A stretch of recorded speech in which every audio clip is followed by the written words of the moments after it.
नमस्कार, ABP news में आपका स्वागत है। मैं हूं रोहित सिंह सावल।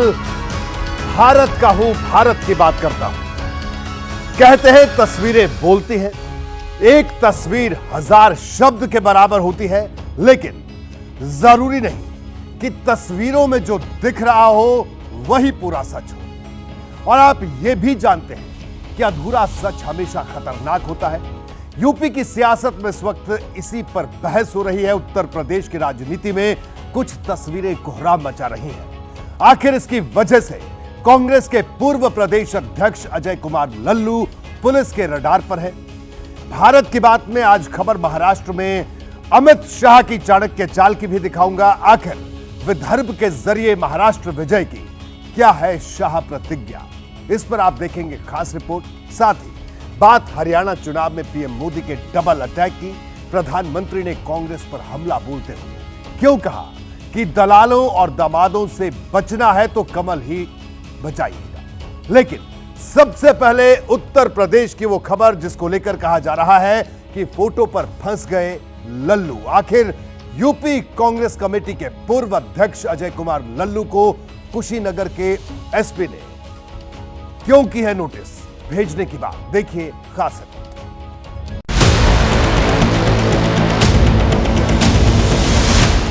उत्तर प्रदेश में एक तरफ कुशीनगर पुलिस ने जाली नोट और अवैध हथियार के धंधेबाजों की धरपकड़ शुरू की, तो दूसरी तरफ उत्तर प्रदेश कांग्रेस के पूर्व अध्यक्ष अजय लल्लू की तस्वीर सोशल मीडिया पर वायरल होने लगी।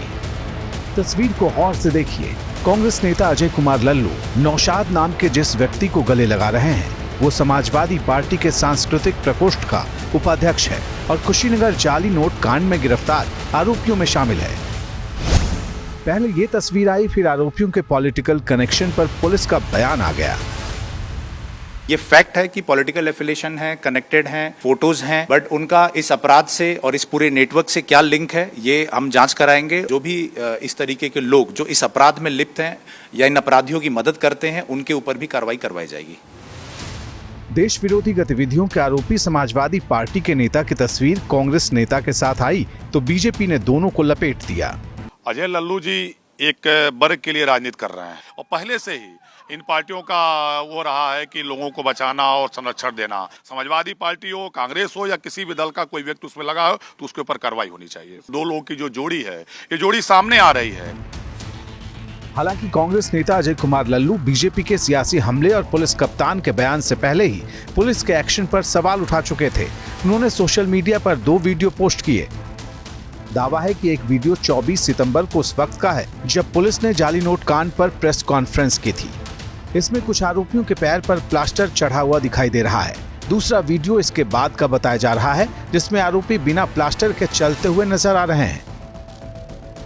ये वीडियो पोस्ट करते हुए अजय कुमार लल्लू ने एक्स पर लिखा, कुशीनगर पुलिस ने जिन जाली नोटों के कथित आरोपियों को प्लास्टर लगाकर व्हील चेयर पर परेड कराई, वही आरोपी पेशी के बाद बिना प्लास्टर के खुद के पैरों पर पुलिस के साथ जा रहे हैं। डीजीपी उत्तर प्रदेश को बताना चाहिए कि क्या ये प्लास्टर महज दिखावा था। पुलिस भी तैयार बैठी थी। बोली अजय लल्लू भ्रम फैला रहे हैं, उन्हें नोटिस भेजेंगे। नोटिस भेजेंगे अजय लल्लू को पूछताछ के लिए? पूछताछ बिल्कुल कराई जाएगी और मेरिट बेस्ड ये पूरी कार्रवाई जांच के आधार पर इसमें जो भी एक्शन होगा वो लिया जाएगा। पुलिस कानूनी कार्रवाई की बात कर रही है और अजय लल्लू पुलिस पर सियासी प्रेशर का इल्जाम लगा रहे हैं। कुशीनगर जाली नोट कांड को लेकर राजनीति अपनी जगह है, लेकिन इस मामले में पुलिस का दावा बड़ी साजिश की तरफ इशारा कर रहा है जिसके तार अंडरवर्ल्ड डॉन दाऊद इब्राहिम और आईएसआई तक से जुड़ते नजर आ रहे हैं। टेरर लिंक से इनकार नहीं है क्योंकि जांच तो अभी बढ़ी रही है ना। जांच इसमें जारी है और इसमें कईयों का प्रेजेंस नेपाल में भी मिला, नेपाल आना जाना भी रहा है। डी कंपनी से संबंध को इनकार तो नहीं कर रहा? सभी एंगल पे जांच करने की आवश्यकता है। इतना बड़ा गैंग है ये और इतनी सारी बरामदगी हुई है तो इसमें हर बिंदु पे काम हमारी टीम निश्चित रूप से करेगी। महाराष्ट्र में बीजेपी के मिशन विदर्भ ने सियासी माहौल को गरमा दिया है। विदर्भ की 62 विधानसभा सीटों के लिए अमित शाह ने बड़ा लक्ष्य तय किया है। 2 दिन के महाराष्ट्र दौरे में गृह मंत्री ने राज्य के 4 संभागों की चुनावी रणनीति की बैठकें की। इसमें सबसे ज्यादा चर्चा विदर्भ को लेकर हुई बैठक की है। केंद्रीय मंत्री नितिन गडकरी से लेकर डिप्टी सीएम देवेंद्र फडणवीस और प्रदेश बीजेपी अध्यक्ष चंद्रशेखर बावनकुले से लेकर विधानसभा में नेता प्रतिपक्ष विजय वट्टीवार विदर्भ से ही आते हैं। प्रदेश कांग्रेस अध्यक्ष नाना पटोले भी इसी क्षेत्र से हैं। ऐसे में विदर्भ में जबरदस्त घमासान होने वाला है।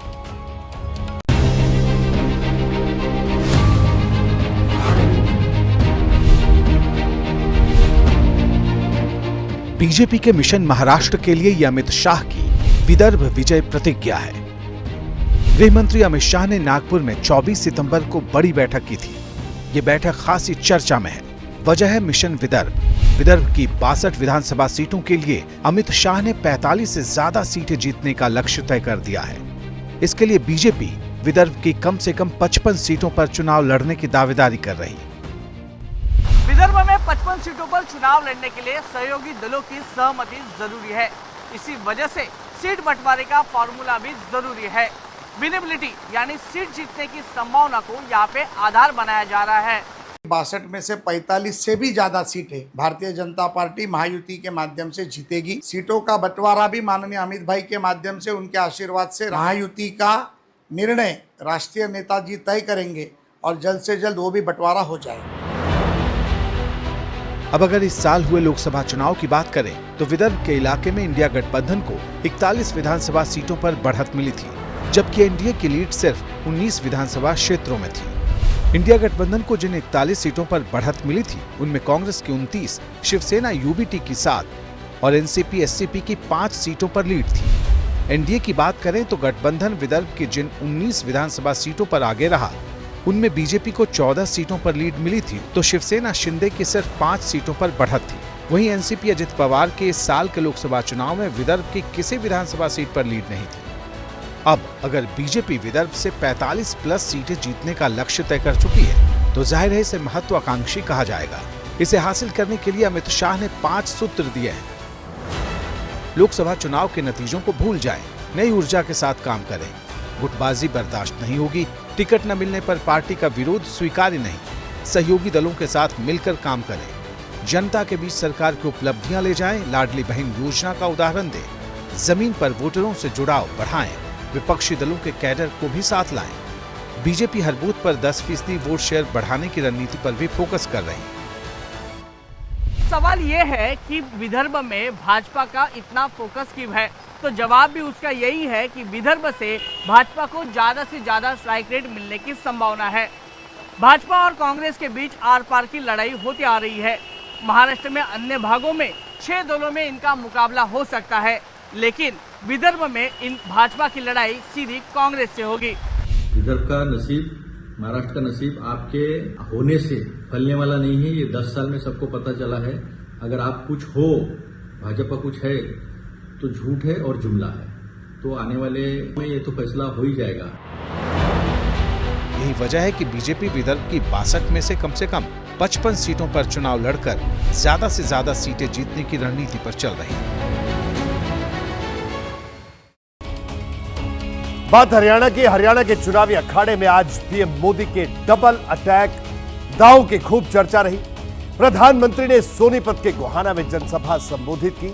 यहां उन्होंने कहा कि कांग्रेस ने हरियाणा के दलालों और दामादों के हवाले कर दिया था और दलालों और दामादों से बचना है तो कमल ही बचाएगा। इस पर कांग्रेस ने कहा कि जब राज्य में अगले 30 साल में भी बीजेपी की सरकार नहीं बनने वाली।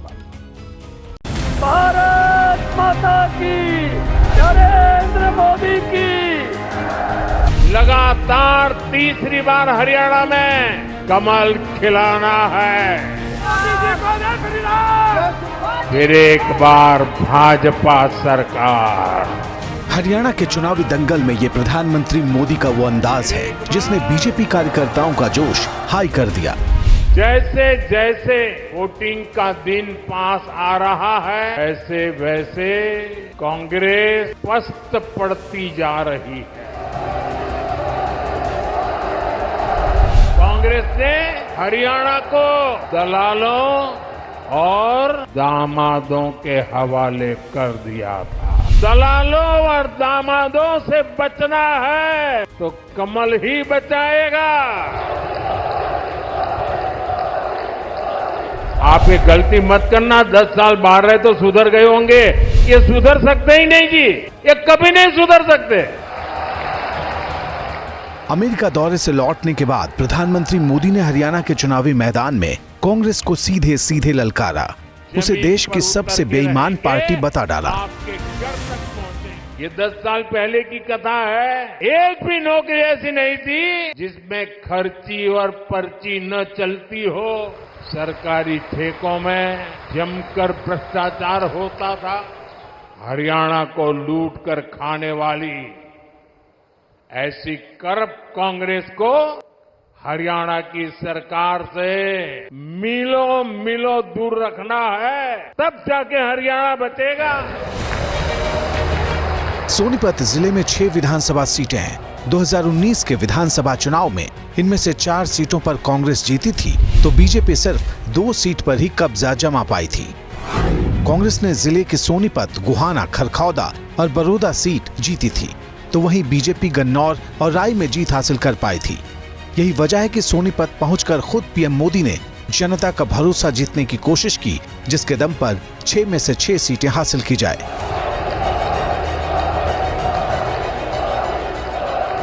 हरियाणा हमेशा राज्य में वही सरकार बनाता है जिसकी दिल्ली में सरकार होती है। हरियाणा के लोगों की इसकी बराबर समझ है। प्रधानमंत्री की सभा ने अब कांग्रेस के खेमे में हलचल तेज कर दी है। नहीं, ना हरियाणा वाले डरेंगे ना आपको आने देंगे। तीसरी बात छोड़ दीजिए, जिस तरह से आपने पिछले 10 साल में काम किया है, अगले 30 साल तक आपको अब तपस्या करनी पड़ेगी, तब जाकर बीजेपी वापस जीतेगी, उसके पहले अब नहीं जीतेगी। वहीं जम्मू कश्मीर में आज दूसरे दौर की वोटिंग हुई। ये मतदान भी शांतिपूर्ण रहा। दूसरे फेज में 6 जिलों की 26 सीटों पर वोटिंग हुई। इस दौर में 54% से ज्यादा मतदान की खबर है। ये आंकड़े आगे अपडेट हो सकते हैं। इस बीच अगले दौर के लिए प्रचार तेज हो चला है। राहुल गांधी का सेब के साथ किया गया प्रचार आज चर्चा में रहा। उन्होंने विधानसभा चुनाव के लिए आज जम्मू और सोपोर में सभाएं दी। मैं चाहता हूं कि ये सेब अमेरिका में खाया जाए।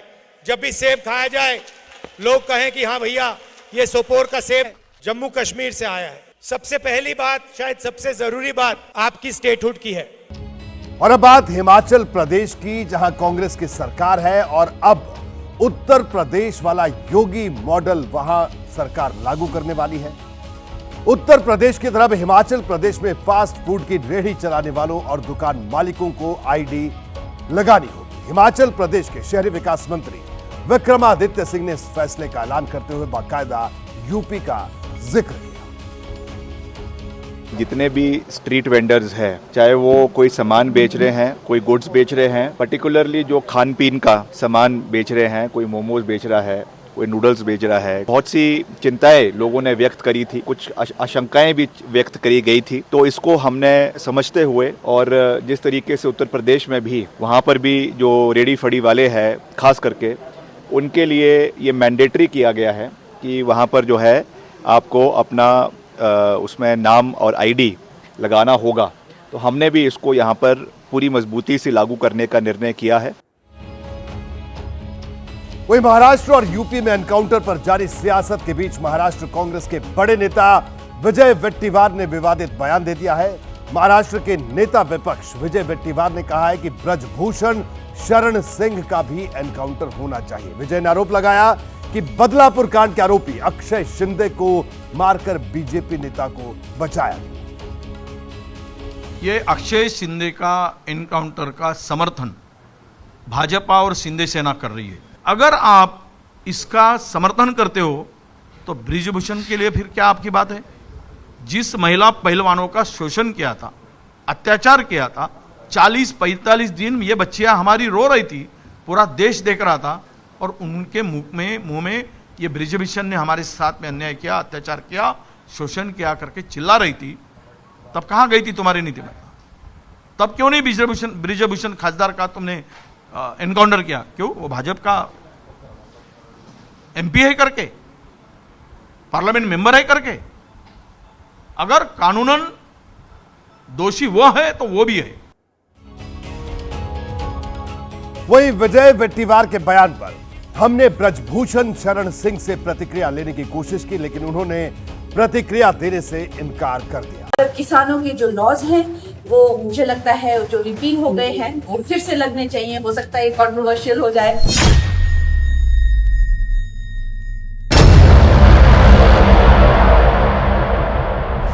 तो अगर मैंने अपने शब्दों से और अपनी सोच से किसी को डिसअपॉइंट किया है, मुझे खेद रहेगा। I take my words back. और हम कंगना रनौत और बीजेपी के तमाम एमपीओ को चुनौती देते हैं, हरियाणा की सरकार जब कांग्रेस की बनेगी उसके बाद इन 3 कानूनों को वापस लाके दिखाएं। मैं बिल्कुल स्पष्टता से कहना चाहता हूं, ये बयान कंगना रनौत जी का व्यक्तिगत बयान है। और कंगना रनौत ने आज तक खेती करके देखी नहीं, खेती से ABCD का पता नहीं, उसको क्या पता किसान का और मजदूर का दर्द क्या है। ये जनता पार्टी के सीक्रेट प्लान आगे सामने आएगी।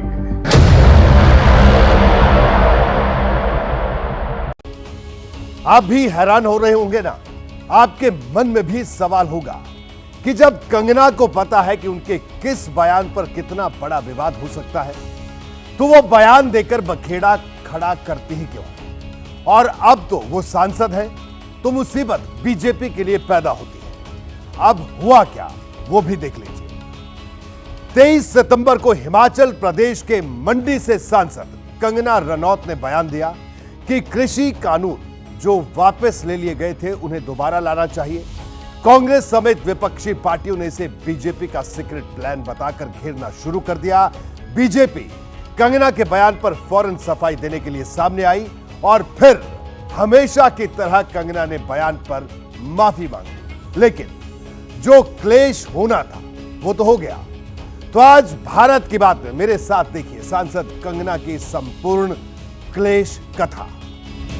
मुझे ये बात भी ध्यान रखनी होगी कि मैं अब एक कलाकार नहीं, भारतीय जनता पार्टी की कार्यकर्ता हूँ। कलाकार नहीं, पार्टी की कार्यकर्ता हूँ। यही बात तो बीजेपी के तमाम बड़े नेताओं से लेकर मंत्री तक नहीं समझ पा रहे कि उनकी पार्टी की सांसद कंगना रनौत ये बात कब समझेंगी कि वो अब सिर्फ एक कलाकार नहीं बल्कि भारतीय जनता पार्टी की सांसद हैं।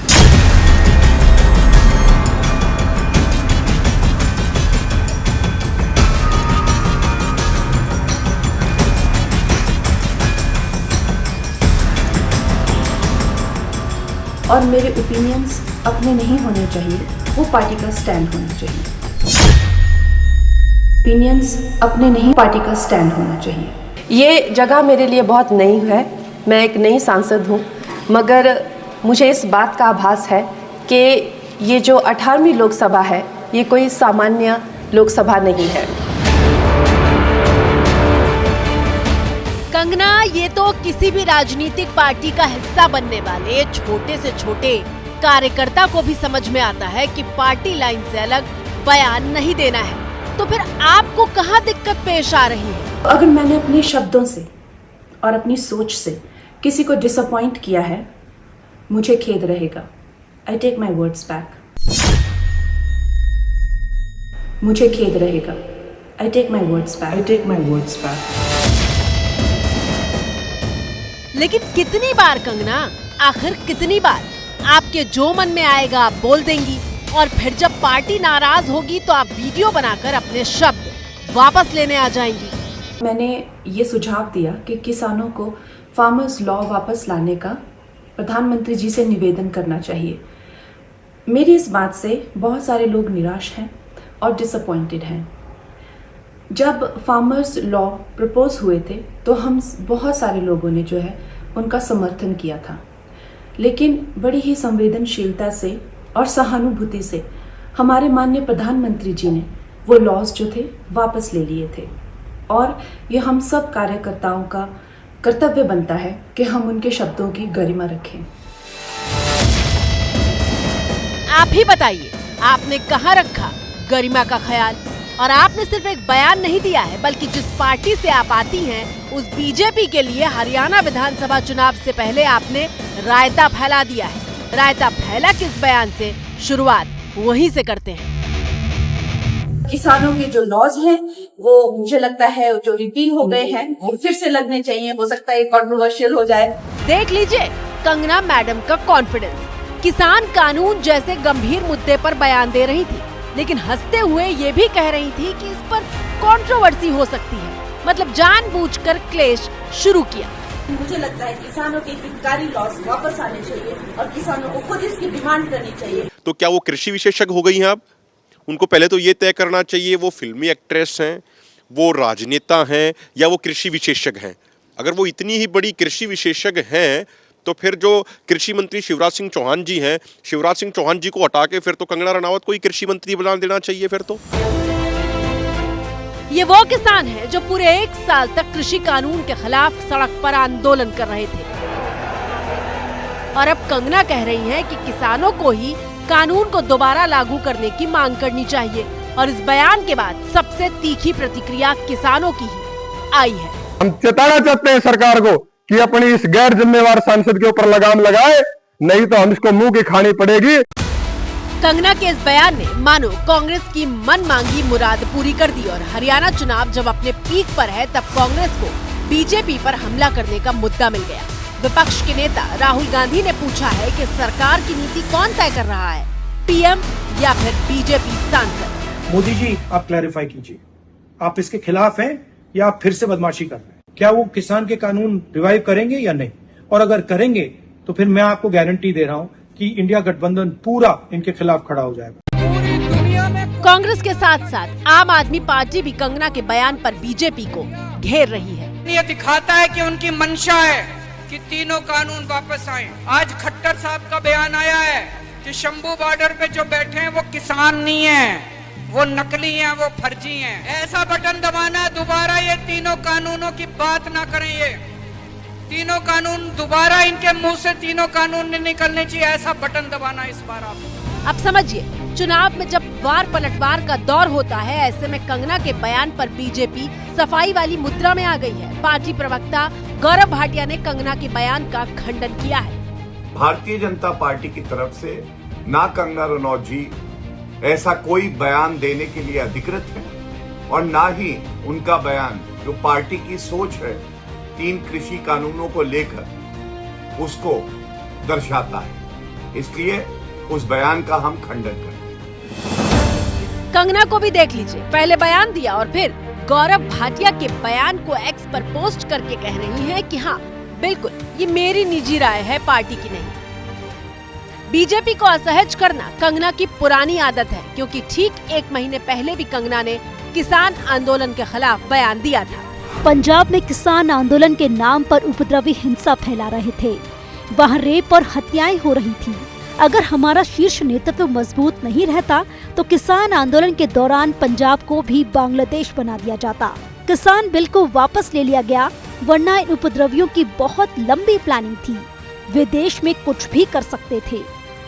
लेकिन कंगना है कि मानती नहीं और अब तो समाजवादी पार्टी के सांसद एसटी हसन ने कंगना की इस तरह की बयानबाजी पर बेहद तीखा तंज कसा है। कंगना रनौत जी के लिए तो मैं इतना ही कहूँगा, क्योंकि मैं खुद डॉक्टर हूँ और आदमी की मेंटल स्टेट्स को समझता हूँ, उनको साइकियाट्रिस्ट को दिखाना चाहिए।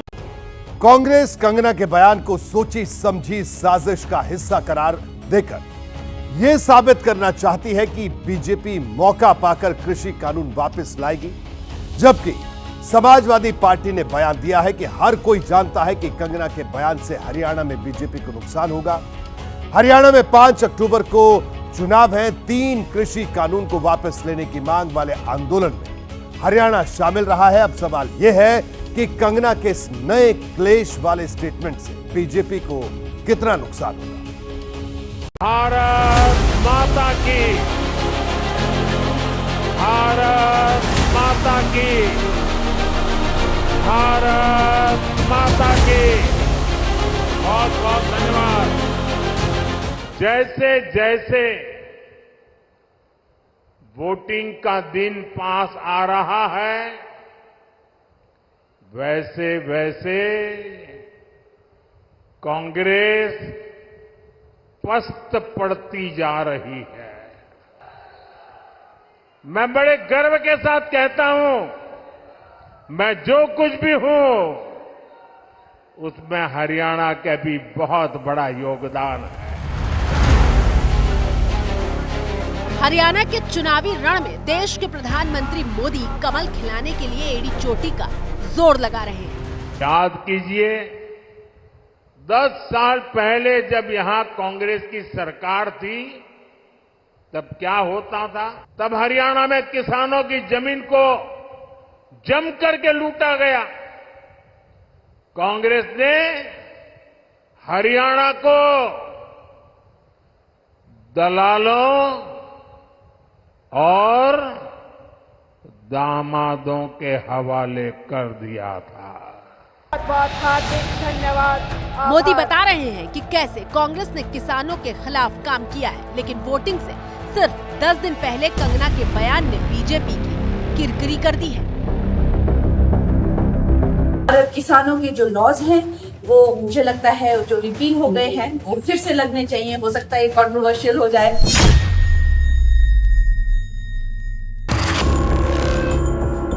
कंगना के फिल्मी मित्र और केंद्रीय मंत्री चिराग पासवान तक कह रहे हैं कि इस तरह की बयानबाजी से बचना चाहिए। कंगना का अपना व्यक्तिगत स्टेटमेंट हो सकता है एंड ज़रूरी नहीं है कि हर स्टेटमेंट में आप कमेंट करें, ये उनकी अपनी सोच हो सकती है। बट जब तक अधिकृत तौर पर उनकी पार्टी की तरफ से कोई ऐसी बात नहीं आती, मुझे नहीं लगता कि किसी भी हर बयान पे कोई भी टिप्पणी करके उस कंट्रोवर्सी को बढ़ाने का कोई मकसद है। और कंगना की स्थिति तब है जब पिछले महीने ही बीजेपी अध्यक्ष जेपी नड्डा ने उनको तलब किया था और इस बात के लिए सावधान किया था कि ऐसी कोई बयानबाजी ना करें जिससे पार्टी की परेशानी बढ़े। लेकिन कंगना है कि मानने को तैयार ही नहीं है। ये तो कहीं ना कहीं कंगना रनौत अपने ही प्रधानमंत्री को चुनौती दे रही है, या प्रधानमंत्री बेबस हो गए। ये तो भाजपा है। 4 साल पहले जून 2020 में मोदी सरकार 3 कृषि कानून लेकर आई थी और 3 महीने के भीतर ये कानून लोकसभा और राज्यसभा से पास हो गया था। सरकार मुर्दाबाद, किसान मजदूर डॉक्टर विद्यार्थी एकता जिंदाबाद। और फिर नवंबर 2020 में देश सबसे बड़े किसान आंदोलन का गवाह बना था।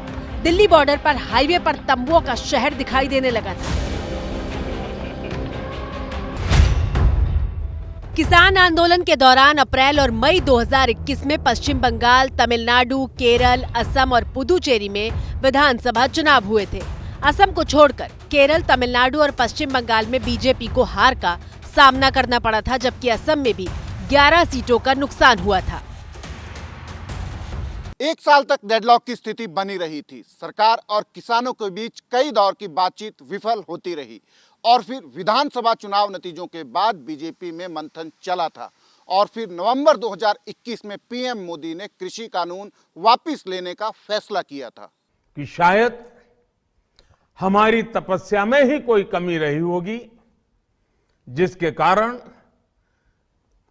दिए के प्रकाश जैसा सत्य कुछ किसान भाइयों को हम समझा नहीं पाए। आज मैं आपको, पूरे देश को ये बताने आया हूं कि हमने 3 कृषि कानूनों को वापस लेने का, रिपील करने का निर्णय लिया है। कंगना तब भी नहीं रुकी थी। 4 साल पहले से कंगना किसान आंदोलन के खिलाफ मोर्चा खोले हुए थी। मैंने वादा किया था कि जब किसान आंदोलन का पूरा भांडा फूट जाएगा, जैसे शाहीन बाग का फूटा था, तो मैं आप लोगों से इस बारे में बात करूंगी, क्योंकि इन पिछले 10-12 दिनों में जिस तरह की emotional, mental lynching, online lynching मैंने फेस की है, रेप, डेथ थ्रेट्स मैंने फेस किए हैं, तो ये मेरा हक बनता है। लेकिन कंगना ये भूल गई कि जिस बेबाक बयानबाजी ने उन्हें बीजेपी का टिकट मिलने के दरवाजे तक पहुंचाया, वो बेबाकी अब नहीं चलेगी, क्योंकि मुंह से निकले शब्द पार्टी की सोच का हिस्सा माने जाएंगे। किसानों के जो लॉज हैं वो मुझे लगता है जो रिपील हो गए हैं वो फिर से लगने चाहिए। हो सकता है कंट्रोवर्शियल हो जाए।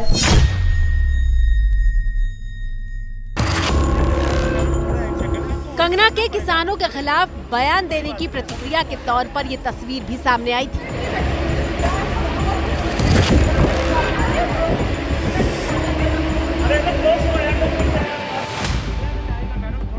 हिमाचल की मंडी सीट से कंगना ने सांसद का चुनाव जीता था और जीत के 2 दिन बाद 6 जून को कंगना जब चंडीगढ़ एयरपोर्ट पर पहुंची तो सीआईएसएफ की महिला कांस्टेबल कुलविंदर कौर ने उन्हें थप्पड़ मार दिया था। महिला कांस्टेबल कंगना के उस बयान से नाराज थी जिसमें उन्होंने कहा था कि महिला किसान 100 रुपए लेकर धरने पर बैठी थी। बयान दिया था ना कि 100 रुपए के लिए बैठी है दोनों में। ये बैठी थी वहाँ पे, मेरी माँ बैठी थी उस टाइम जब इसने बयान दिया था। धरने में महिला कांस्टेबल की मां भी बैठी थी। इस घटना के बाद कंगना का बयान भी सामने आया था। मैंने उनको पूछा कि उन्होंने ऐसा क्यों किया, तो उन्होंने कहा कि वो फार्मर्स प्रोटेस्ट को जो है वो सपोर्ट करती हैं और I am safe but my concern is कि जो आतंकवाद और उग्रवाद पंजाब में बढ़ रहा है, how do we handle that. विवादित बयान देने के मामले में कंगना सीरियल ऑफेंडर हैं। राहुल गांधी पर भी कंगना के एक बयान ने काफी सुर्खियां बटोरी थी जो उन्होंने बतौर सांसद दिया था। उनमें कोई गरिमा नहीं है। कल वहां जाके वो कह रहे थे कि हम जो हैं हम शिव जी की बारात हैं और ये जो है चक्रव्यूह है। तो आप मुझे तो लगता है कि उनका टेस्ट होना चाहिए, क्या वो किसी ड्रग का कंजम्पशन करते हैं वो। कंगना का यह बयान हरियाणा चुनाव में मुद्दा बन गया है। बीजेपी अब सफाई देगी और कांग्रेस निशाना साधेगी। आगे आगे देखिए होता है क्या। बहरहाल भारत की बात में आज इतना ही। मुझे दीजिए इजाजत।